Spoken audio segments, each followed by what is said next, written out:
तो ये घिसा पिटा जो तरीका है उसको हटाइए, एकदम नए तरीके से नए जोश के साथ 2022 में लगी और एकदम एक एक करके उड़ाते चले जाइए सब्जेक्ट को। तो सबसे पहले मॉडर्न हिस्ट्री को उठाते हैं। आधुनिक भारत, जिनका साइंस बैकग्राउंड उनको बड़ा ही परेशानी होता है। आप मानो ही नहीं कि आप मॉडर्न हिस्ट्री पढ़ रहे हैं। आप उस एक मॉडर्न हिस्ट्री को आप एक साइकोलॉजिकल गेम है ये। आप मानिए ही नहीं कि आप मॉडर्न हिस्ट्री पढ़ रहे हैं। आप ऐसा तो पढ़ सकते हो ना कि national movement, Indian national movement को हम एक बार देखते हैं। हम मॉडर्न हिस्ट्री को नहीं जानते, इंडियन नेशनल मूवमेंट को देखते हैं, पहला टॉपिक। कांग्रेस की स्थापना, कांग्रेस का सेशन देखते हैं, दूसरा टॉपिक। तीसरा, कॉन्स्टिट्यूशनल रिफॉर्म, संवैधानिक सुधार जो हुआ था उसको देख सकते हैं। बुक एंड ऑथर देख सकते हैं, book and author. Revolutionary movement देख सकते हैं, 5 हो गया। पीजेंट मूवमेंट और ट्राइबल मूवमेंट देख सकते हैं, 6 हो गया। और क्या है, जो यूरोपीय आए थे यहाँ पे उसको अलग कर लीजिए, 7 कर लेते हैं। और रेवोल्यूशनरी मूवमेंट हो गया। बुक एंड ऑथर शायद मैंने बोला है कि नहीं पता नहीं। सोशल एंड रिलीजियस रिफॉर्म मुश्किल से 10 और एक मिसलेनियस में डाल दो। मतलब आप 10 चैप्टर पढ़ रहे हो, 10 टॉपिक पढ़ रहे हैं, बस इतना ही। और उस 10 टॉपिक में मान लो 30-30 पेज है, 300 पेज हो गया, यही है ना।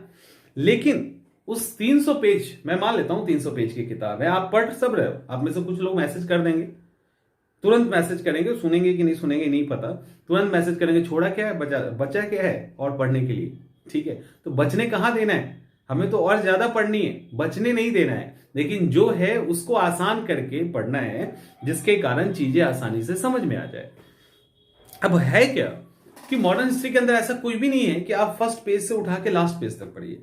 आप छोड़ दो ना कि मॉडर्न हिस्ट्री हम पढ़ रहे हैं, आप 10 टॉपिक पढ़ रहे हो, आप सिर्फ 10 टॉपिक पढ़ रहे हो, वो कहीं का हो। आपने क्या पढ़ा, नेशनल मूवमेंट, जहां पे नॉन कॉपरेशन होता है, 1942 होता है, क्विट इंडिया मूवमेंट होता है, और उसका 1857 है, स्वदेशी मूवमेंट है, गोल में सम्मेलन, होम रूलिंग है।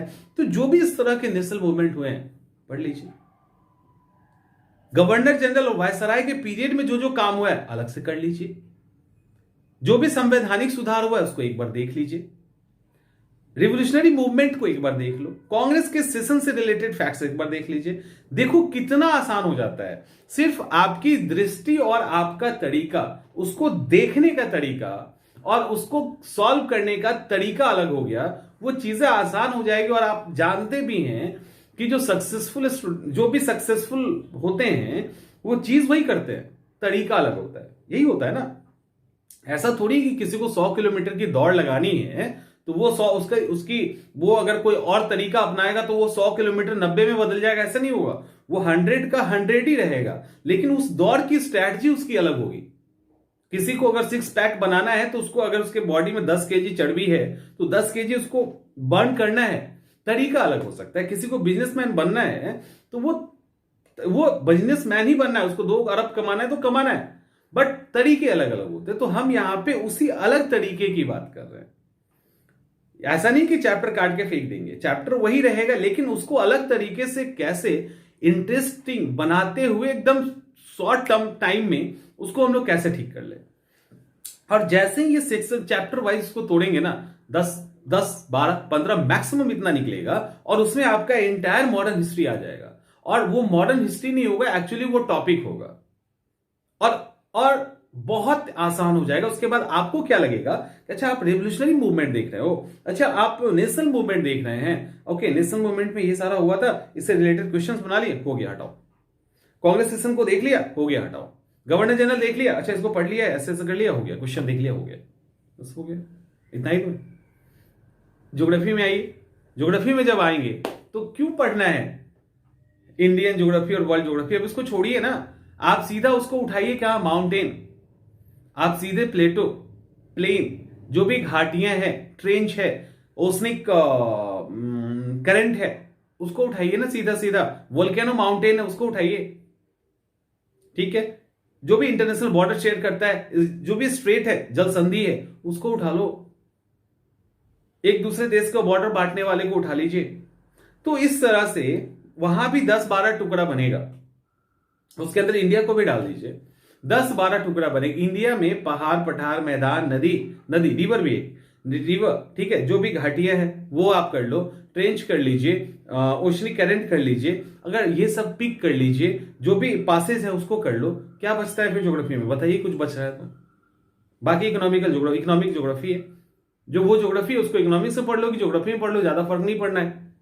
और उसका ज्यादा योगदान भी नहीं। आप क्वेश्चन जब देखेंगे तो फिजिकल ज्योग्राफी से सबसे अधिक सवाल है, सबसे अधिक सवाल फिजिकल ज्योग्राफी से। और डर भी आपको उसी ज्योग्राफी से लगता है, दूसरे से नहीं लगता, क्योंकि आप ओवरऑल उसको लेके चलते हो। लेकिन आपने जैसे ही उसको पहाड़, पठार, मैदान, नदी, घाटियां, peak, passes and water state, इन सब में जैसे ही डिवाइड कर दिया, आपका अब ज्योग्राफी नहीं है वो अब 20 टॉपिक है या 15 टॉपिक है जो आपको पढ़ने हैं। तो पूरा ज्योग्राफी सोच के ज्योग्राफी को पढ़ना और सिर्फ 15 टॉपिक को पढ़ना, क्या अंतर नहीं होगा? अंतर होगा, और 100% अंतर होगा, होना ही है, नहीं होने का कोई सवाल ही नहीं। उसी तरह से बायोलॉजी, मान लो चलो फिजिक्स केमिस्ट्री छोड़ दीजिए, फिजिक्स केमिस्ट्री में भी आप कर सकते हो, बायो में आ जाइए। बायो में, अरे बायो पढ़ना है, मेरा तो बैकग्राउंड ही नहीं है, कैसे याद होगा? अरे कैसे याद क्या होगा? पूरा जो सिस्टम है बॉडी का उसको तोड़ दो ना, जो डिजीज है उसको बाहर निकाल लीजिए, जो कुछ रिसर्चेज में उसको बाहर निकाल लीजिए, क्लासिफिकेशन किया गया उसको देख लीजिए, एक बार क्रोमोसोम वाला जो चैप्टर है उसको देख लो। इसके अलावा ह्यूमन बॉडी में दो भी डाइजेस्टिव सिस्टम है उसको देख लीजिए। आप डाइजेस्टिव सिस्टम ही देखोगे ना तो आधा काम आपका हो जाएगा, ठीक है। एक्सरसेंस यूनिट देख लीजिए, उत्सर्जन तंत्र देख लीजिए, प्रजनन देख लीजिए। तो बॉडी को जैसे ही डिवाइड करेंगे, देखेंगे, उससे रिलेटेड डिजीज देख लीजिए, विटामिन और मिनरल्स का जो सोर्स है उसको देख लीजिए, किसका क्या नाम है। इस तरह से 10 टॉपिक, बायो में 10 से ज्यादा नहीं होगा, 10 में खाली डिवाइड कर दो ना बायो को, देखो उसके बाद कुछ बच रहा है तो नहीं बचेगा। तो आप चूंकि पीसीएस के एस्पिरेंट है ना, और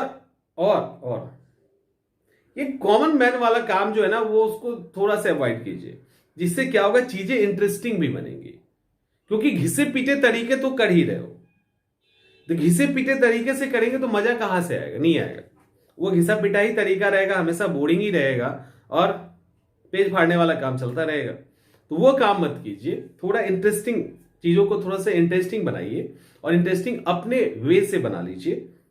और इस तरह से जो भी स्टार्टिंग में आपको प्रॉब्लम क्रिएट कर रहा हो, जिससे सबसे अधिक सवाल पूछा जाता हो, उस तरह के टॉपिक को पहले समाप्त कर लीजिए, तो लगेगा गया, इतना तो खत्म हो गया। मैंने मॉडर्न हिस्ट्री कर ली, मैंने ज्योग्राफी को समाप्त कर लिया, मैंने बायो कर लिया, अब बच्चा कहां कुछ है, पॉलिटी तो वैसे ही हो जाना है, इकोनॉमिक्स तो वैसे ही हो जाना है, ठीक है। तो ये सारी चीजें आप एक बार करो, ये करेंगे ना तो बहुत ही फायदा होगा, बहुत ज्यादा फायदा होगा।